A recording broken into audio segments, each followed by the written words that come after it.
Hi, welcome to episode 324 of the Corner of Knit and Tea. My name is Laura. I'm also known as Fluffy Kira on Instagram and Twitter. I blog over at thecornerofknitandtea.com, which is now updated with a new look, but that's where this episode's show notes and all the show notes will be. I sell patterns in my Ravelry store and also in my Etsy shop, where I also sell my hand-spun yarn, and that is also known as the Corner of Knit and Tea on Etsy. There are links in the show notes below for you to find all of those places. So hi, how are you? It is Monday, April 12th. I hope that you are doing well. I have had a big weekend. I participated in Laura Nelkin's Knit for Food-a-thon this weekend, or Knit for Food Knitathon this weekend. And thank you to those of you who supported me, who cheered me on, or sent donations. We so much appreciate it. Overall, we raised $268,000. So we raised $250,000. It will be divided between Feeding America, Meals on Wheels, Jose Andres' World Kitchen, and No Child Hungry. And those four organizations were absolutely delightful to work with. They all came and made an appearance during the Knitathon. Basically this weekend we had the opportunity to sort of party on Zoom for most of the day yesterday, where the knitting was from 10 a.m. to 10 p.m. Eastern Standard Time. So I knit from 9 a.m. to 9 p.m. my time, and I will say that I cheated a little bit and put some spinning in there. But I knit for quite a bit of time. I did get up and change loads of laundry, and I prepared a few meals, and I took a couple breaks to walk around. But in general, I was crafting most of the day, and when the Zoom streams were going, I was watching. It was a lot of fun. Like I said, we were blown away by how much we raised, and all of that money goes to the causes. The fundraising was set up through givebutter.com, which allows the donator, the person who donates the funds, I guess the donee, to pay for their credit card fees as part of their donation, so that all of the funds raised go straight to the organizations. So that money is going to be transferred later this week, and Laura Nelkin said she's going to post some assurances when it has done so. It'll take a few days for it to transfer out of GiveButter to her, and then another few days for it to transfer to the organizations, but by next week money should be where it needs to be. And it was a super fun day, and she's thinking about making it an annual event, so keep your eyes open. There was also another group that came and presented to us. They actually did a similar knitathon last summer for equality and justice initiatives, and they're going to be doing something this summer. So keep an eye out, because there are opportunities to participate sort of in craftivism, if you will.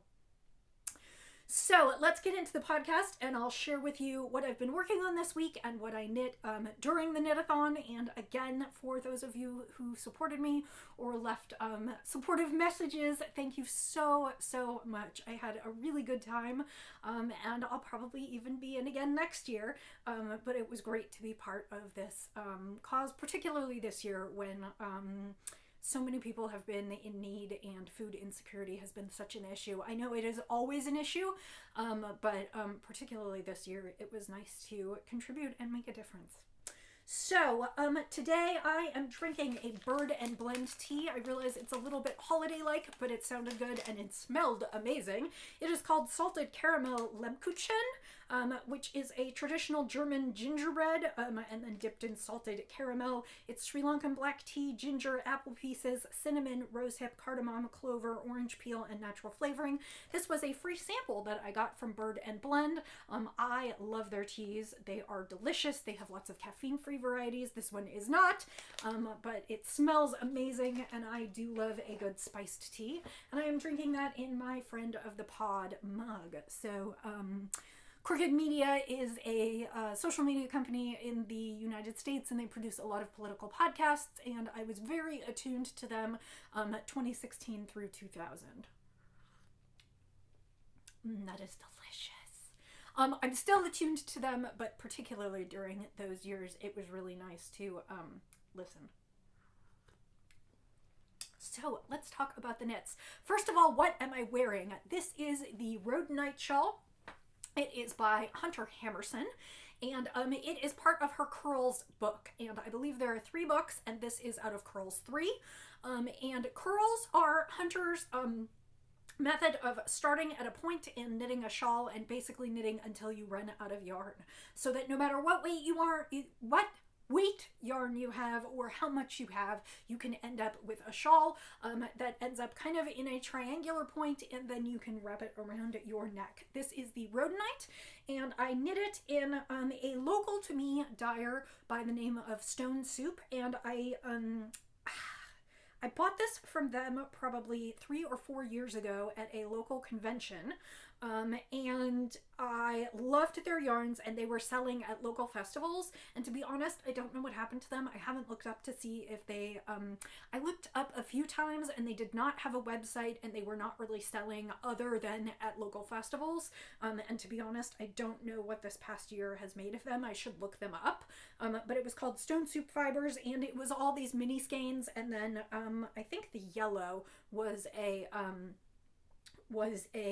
larger skein, and the pattern does make some calls for how many colors and how many skeins you want to use, but I basically just did what I could until I ran out of yarn. So, and I had little bits left over of everything, but not a lot. So, and I really like this one. It's kind of the perfect size to just be a little bandana style, and I love the colors. This golden yellow is not one that I usually wear. I usually wear more gem colors, but it's just, it's fun. So let's talk about the knits. The first thing that I finished this week, and actually I finished it before the Yarnathon, the Knitathon, and I was gonna try and knit another sample and I didn't get to it. So this is my hat, yet to be named, but I finished it. This is knit out of Brown Sheep Lana Boucle, and the pattern will be out before the end of the month. Lana Boucle is an Aran weight. I think it knit up a little bit more like a bulky weight. It is definitely thicker than worsted, and works up it works up thicker than worsted. I have not, I did wash and block, but then I didn't get my stitch count, which is also why I didn't cast on for a second sample, because this will be one of the sizes, and then I need to figure out which direction I'm going, up or down. I can't tell yet. And so it is just a kind of simple textural pattern with a 2x2 rib. I'm going to go ahead and do a pom-pom, and your eyes do not deceive you. They are actually different colors, even though it is hard to tell. The bottom is a navy and the top is a colorway called Sea Jade, which is a very, very teal colorway. And I am going to knit another sample, and I actually purchased another skein. This is in... Maybe I have it in here. No, I don't. It's in a golden, it's a golden colorway. It looks almost like egg yolk orange to me. And my plan is to do a hat with that and the navy, because I think those would look great together. So I will be doing another size and combining the colors slightly differently. I have some ideas for that. Just to give you some ideas on how you could knit the pattern, I need to write the pattern up this week and get it out to the tech editor, which is why I need to figure out what the other sizes are, which is why I need to measure it this evening. I think maybe I'll do the math this evening, because my hands are a little tired from all that knitting yesterday. So maybe I won't do so much knitting tonight, but I'll do some of the mechanics of figuring out the pattern. But this will be out shortly, and it is, like I said, a pattern with Brown Sheep. Brown Sheep sent me the yarn for review. It was lovely to work with. It is a very woolly yarn without being super itchy, but it is fairly rustic. It's a wool yarn with a nylon thread, and it is very textured, as you can see. I showed this off last week. That gives it the boucle texturing, and it's just really nice. My guess is it's super warm, because all those areas of texture will trap pockets of air, making it super warm. So expect to see another hat sample and a pattern before the end of the month, and I'm excited to share that with you, because it's been a little while since I've produced a design. So, and I don't know what I'm going to call it yet. If you have any suggestions, you are welcome to add them. Otherwise, I will be sitting down with some vocabulary tonight and seeing what I can do. So that is the one finished object for the week. Let's talk about the other projects that I worked on. I have been working on my painting painting Honeycombs. I keep wanting to say hexagons, but it's Honeycombs by Stephen West. This is a blanket by Stephen West, and it has almost a honeycomb texture where you use a main color and then you also use a bunch of contrasting colors. And you could do it in as many as you like. The blanket pattern, the full blanket size, calls for 8 colors and approximately 3,500 yards worth of yarn, which is a lot of knitting, and I have actually completed another full repeat and I am into another partial repeat of the pattern. I have 7 repeats total. That's probably giving away the pattern, but hopefully I didn't give away too much. And as you can see, I've made it all the way through the colors once, and I've done it a second time, and then I'm starting to do it again. So I have kind of a greeny blue and a turquoise blue. You'll have to take my word that there actually is a difference in those colors. Maybe I'll get a photo this week that will show that. Followed by a teal, an orange, a yellow, a berry red, or real dark kind of reddish. Well, it is really red as opposed to pink, and then a magenta and a pale petal pink. And as you can see, I am starting over. I believe I knit these 2 and started the 3rd yesterday, and then my hands just decided they were done with this. I do love this project. This might be my favorite thing that's on the needles right now, and my favorite thing that I have knit in a while. However, it is a absolutely gorgeous, lush, superwash merino DK yarn, and it is heavy. And a blanket of this size, even already, there are probably the equivalent of 2 or 3 skeins in here, maybe 4. So it is starting to get heavy sitting on my lap and holding it on the needle. So I am finding that I can, and the rows are very long, and the rows are over 300 stitches. So I'm finding that it takes me a while to work through this. However, I did add some stripes yesterday, and I will be keeping on with this one throughout the week. I did do another amount of work yesterday on a secret knit that I really wish I could show you, but I can't. It is a colorwork cowl for Knit Picks, and hopefully it will be out sometime in the next several months. I'm knitting the sample that they will use to photograph for the catalog, so I'm not exactly sure when it will debut. But I did spend quite a bit of time on that yesterday as well. And then my final project, I brought it to show you just because I wanted to show you how much I knit yesterday, in addition to everything else. And of course, I'm in the middle of a row, which makes it hard to show you, which was my bad. I think I was knitting on this during staff meeting today. I really have not been doing much knitting today because my hands are tired, but I'll probably, they told us not to knit today, but the truth is I'll probably knit a little bit because I don't really know what to do with my hands when they're not knitting. And although I'm a little stiff today, I'm more stiff in my neck and my back than I am sore in my wrists and hands. So I probably will knit just a little bit tonight, and I'll just not push it. Anyway, what I wanted to show you was, when I showed you this the other day, I had just started the lightest pink section, and I knit several inches yesterday on that. I had been hoping maybe I would finish it, but I think that was a little foolhardy given that I brought so many other projects, and even though 12 hours is a lot of time to knit, it's just not enough to finish. So actually I was going to measure these out, and it looks like I don't have too much further to go if I hold the, let's see. If I hold the first section up with the last section, it looks like I have just a little bit left to go, and that kind of matches up with, I probably have about 1/3 of a skein left. So I have a little bit more in pattern, and then I will do the garter stitch bind off, and then this one will be ready. I am knitting, I think it's called the Catch the Waves pattern. It is by the company that owns Karen Magic Cakes, and I can't remember who that is. It's not Premier Yarn. It is someone else. The links are in the show notes, and I have linked to the pattern on the website, not on Ravelry, on the website from the company from which it originates. So you'll be able to see, like I said, it's called Catch the Waves pattern. It is a really, really simple chevron pattern, and the deal is that it is basically a 2-row repeat, and other than the garter stitch edges, the second row is all purls. So it's basically one pattern row, and you just keep repeating those, and then what I have done is just added the little 2-row by 2-row fade sort of between the colors. I am using 3 colors of Stylecraft DK. This one is in their like hottest pink. This one is fondant, and this one I believe is candy floss, and I will come with all the notes for that when I finish the project. And this has been a nice knit. This has not gone super quickly, but that's mostly because I leave it next to my computer, and it becomes my Zoom knitting when I'm on like business calls, staff meetings, webinars, those kinds of things.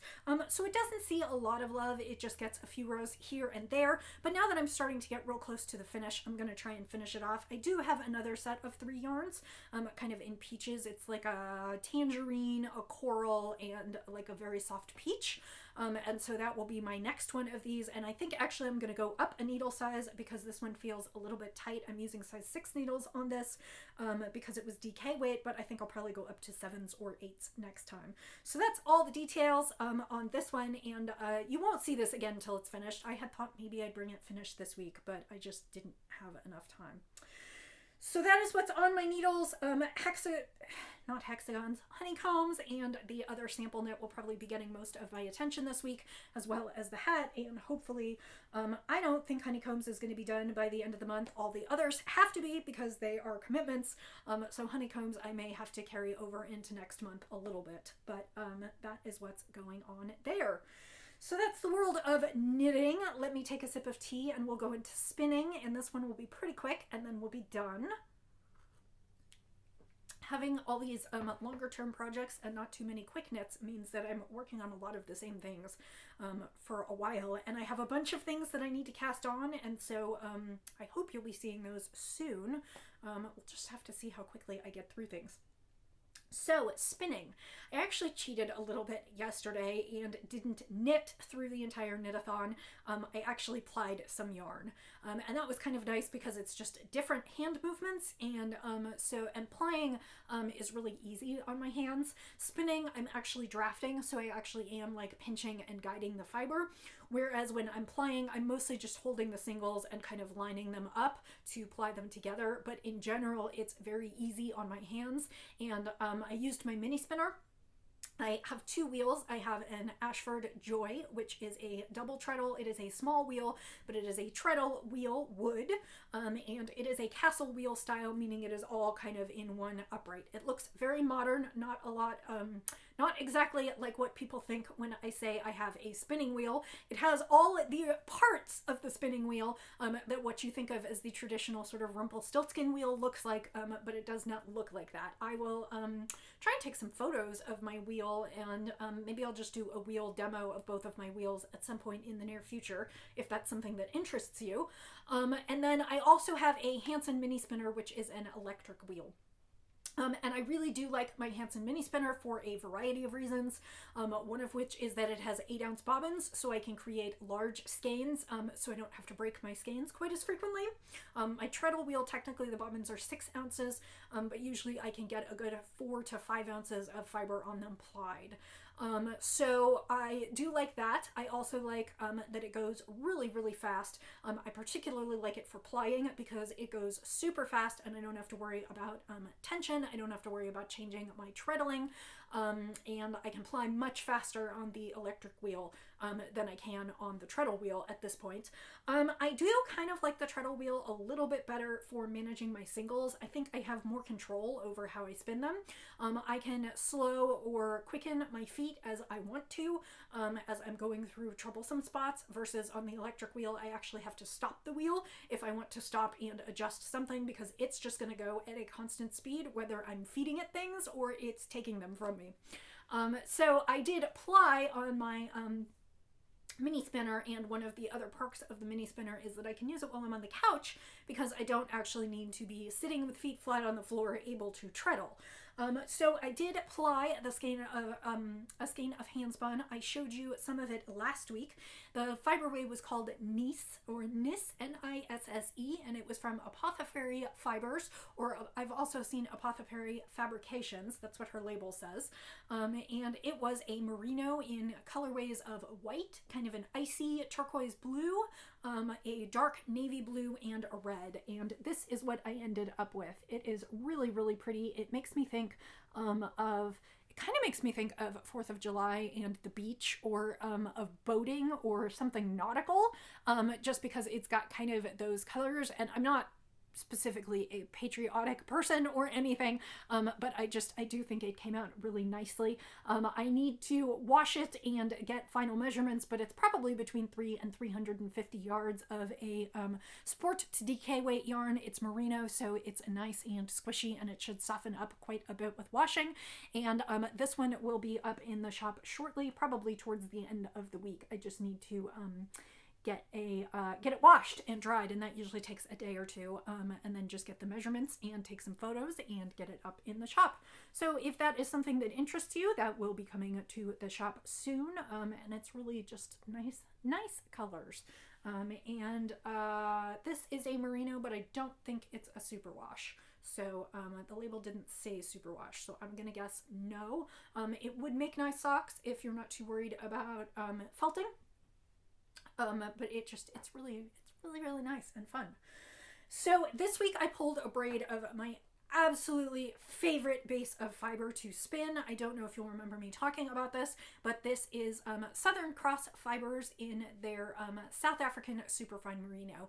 This is the softest fiber I have ever spun, and it drafts really thinly, just absolutely beautifully. And I do not know where David sources this fiber. He's the only person I've seen with this fiber, and he uses it not infrequently, a few times a year for his club selections. And this is one of the really old club selections, and this is called, I think this is called Homestead. I've spun this several times already, because actually several years ago, when I was still doing kind of pirate themed names, I spun this one up and called it Scallywag, and I had quite a bit of interest in it, and so I sourced extra braids. This had been a club colorway color, so I went and begged on Ravelry for more braids, and I got a bunch of them, and I just had this one left in the stash. And so it is grays and whites and browns, and then this really beautiful burgundy, and it is just absolutely stunning. This will most likely be a shop skein, and I just decided that I wanted something soft and fluffy and lovely to spin this week. So that is what I'm going to work on if I get to spinning this week. I'm not 100% sure I am going to get to spinning this week. More than likely I'll have a partial spin, and it will take me 2 weeks to do this one, because like I said, I really am trying to crank on the samples this week, and I'm hoping that my hands are up to it, so I can maybe even get the secret one off the needles. If I could do that, that would lessen the weight on my shoulders quite a bit. So that is kind of the goal for this week and this weekend, although I'm not sure how much I'm going to get done, because I am also getting my second vaccine jab on Friday, and if I am going to feel ill, that's going to be this weekend. So this will be on the wheel this week, and hopefully I'll have it done next week, but I'm not sure that I will. I'll keep tabs. You can just keep an eye on my Instagram to see sort of where I'm at.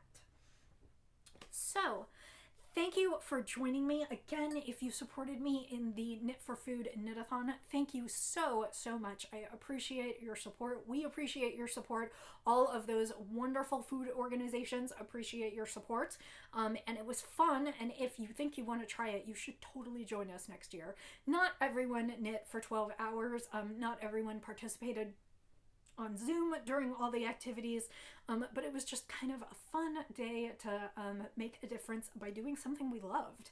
And the fundraising part was actually pretty easy, because I asked my family and friends, and they stepped right up, and then so many of you stepped up. So thank you again, and I look forward to seeing you next week. I will say, as I always do, happy knitting, happy spinning, happy sipping, and I'll see you next time. Bye.